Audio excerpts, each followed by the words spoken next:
Eventually, I sat down in the place where the rest of the teachers were also seated.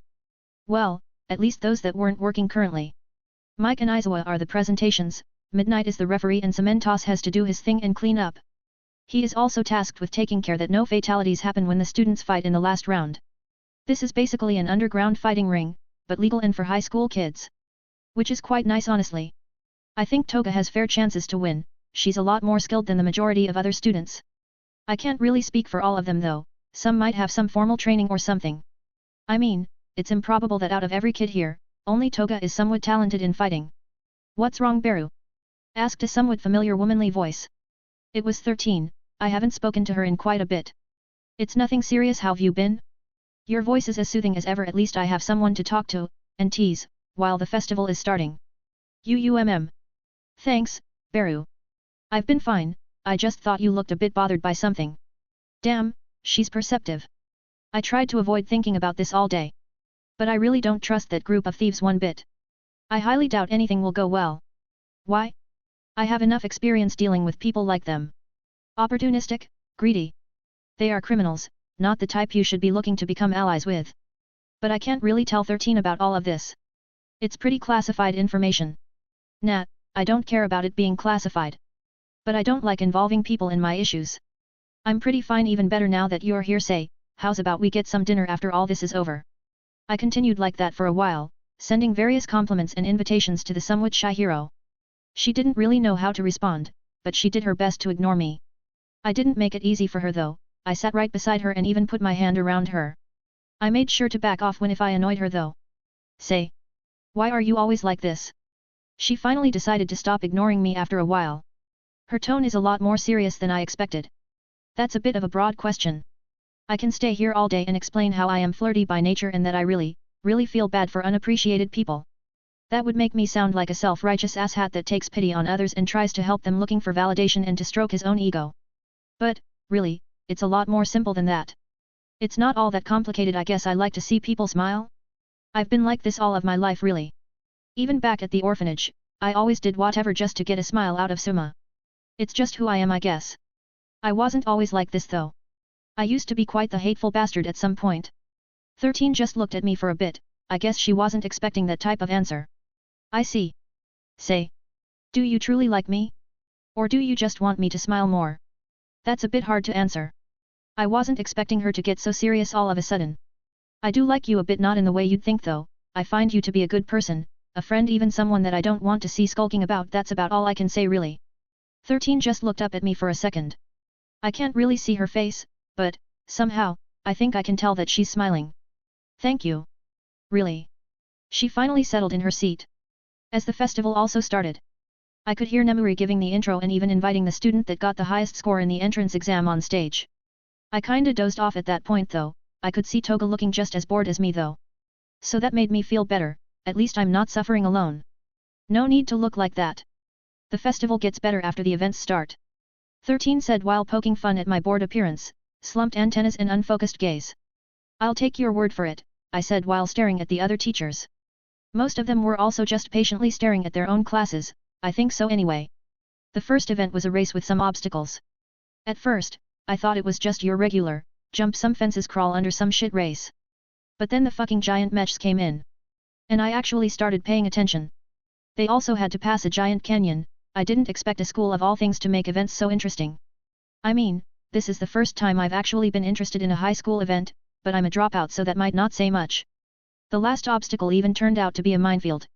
That raised some questions in my mind. Like, what the fuck are these people eating? I mean, I doubt those are actual mines. But still, the explosions seem to carry some force.